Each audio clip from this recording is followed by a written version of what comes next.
دوستان شمال بچه‌های این خیلی هستن دوستان تشریف بفرمایید. مرسی.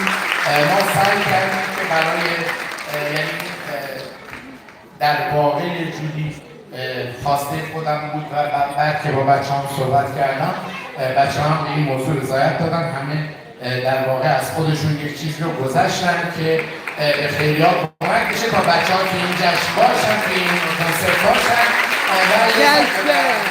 شاید خیلی کنسرت علمی باشن. بنابراین من خیلی خوشحالم هر جا که نشستید اونایی که هستن و تشریف دارم به صندلی‌ها واقعا من خاک پاتونم. مرسی که اومدید. یه بغضی دارم الان ولی میخوام کنترلش کنم که خدای نکرده شما رو اذیت نکنم. همتون گرم.